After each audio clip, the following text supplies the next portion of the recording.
had the shit kicked out of me when I was a kid. I was abused for about 4 or 5 years. It was a way of finding the ability to fight back. And yeah, I didn't want to be hurt anymore, so I thought I'd try and be a tough guy. Still trying. We be that elevated mafia, underachieving loud with us. Nigga, they ain't no stopping us. Prosperous off that golly drug monstrous. When I spit this funk knowledge, fit up in. My name is Simon Rothwell, and I am a trainer and owner of Goodfellas Fitness. So Goodfellas Gym is a gym which does modified strongman, strength training, Muay Thai, and boxing as its main forms of discipline and expertise. We are a small boutique type gym with a lack of ego, which makes people feel comfortable to train here. We have a lot of blue collar people who train here, well-to-do housewives, students, teenagers, punks. Indian style sit in my mind zones. Herbal essence, Cali Kush aroma for the stoners. Benjamin Frank's owners can get a Lincoln out us. Before you think about it, we got it. Just being honest, we progress when we ain't trying to UA. We redefining diamond without needle rhyming. Sharp nigga, ego shining. Hair on from here on, if not your hair wrong. Young intellect with fear gone, I take a beer on. I first started when I was 16, so that was 26 years ago. And then started fighting again when I was 24.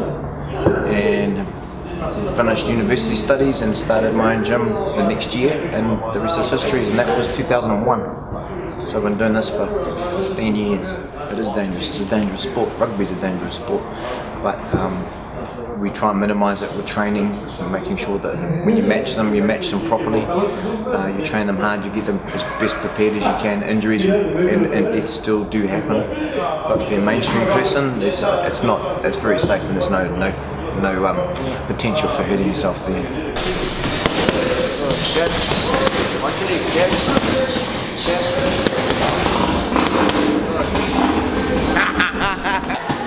First is a bit of technique, getting these guys to try and think for themselves. So try and develop what we used before with the slipping and the long hands and the in and out, and seeing what is in their memory to reinforce it, and also get to in a combat situation. I can't think for them; they've got to learn how to actually be able to think for themselves. So this is an integral step in the training and the development of the technique. Boxing is quite complex. A lot of people don't truly appreciate how difficult it is to actually do what we do. I think boxing is an art form. I abhor violence, but heart is something that you have to have. So the martial art is a physical embodiment of an art, just kind of like what Kempo karate is, or jiu-jitsu, but it's combative. Okay, so I want you to be left and right off that right hand. Static, 1, 2, back out. Move. Okay guys? Nice and smooth, good footwork. When people, without saying mean, but with an uneducated eye look at a fight, they tend to see the violence, what they consider the violence in it. I see a dance that's complicated, that's emotional. I see guys having to lift themselves off the ground when they've been knocked down, or they're having to psych themselves up for the last few rounds, because if they don't, they might lose. So I see quite a complex action, physical, spiritual and emotional, and that's why it's an art. I think that's why I watch a good fight, and I see the beauty in it. I see the pain that the guys are going through because I've experienced it, but I definitely think there is an art form in it that people, if they could appreciate it like I do, would have a very different opinion of what boxing should be. Always moving, snapping out lightning jabs to the head and body of Terrell.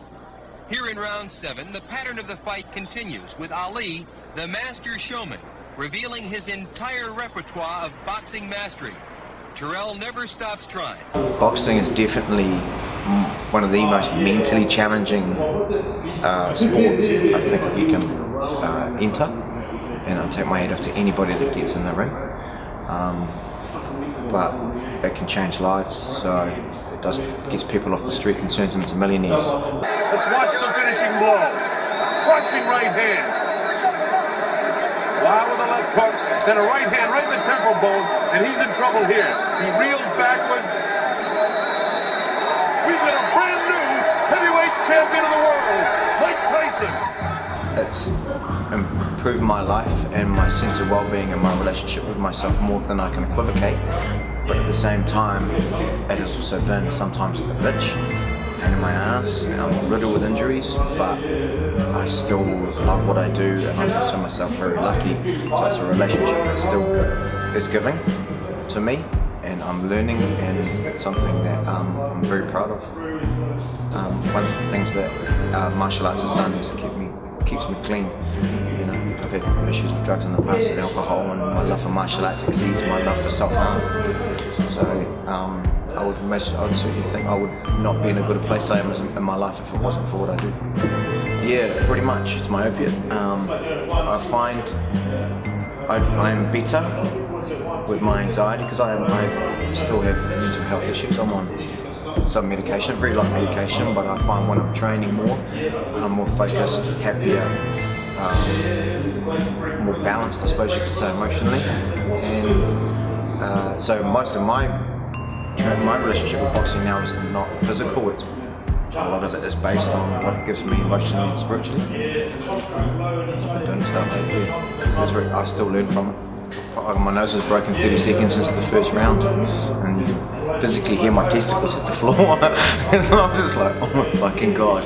And I had to lift myself off, and I was after that fight, had my legs up in the air. I was lying down, and I was sweating for 40 minutes and was panting because I was so drained emotionally and physically by the whole experience. But that was one of the most thoroughly rewarding experiences. And then my face hurt for like 2 weeks.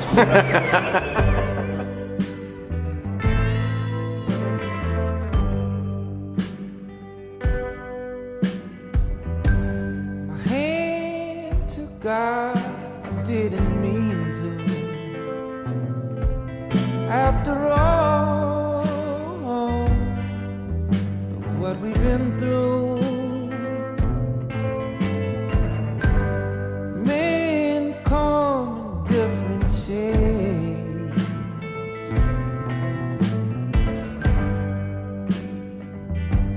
It's how we're made.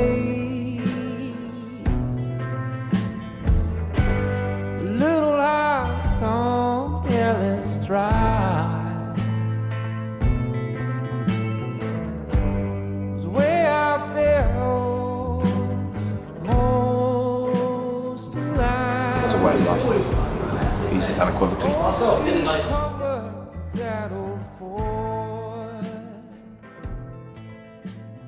miss it, Lord.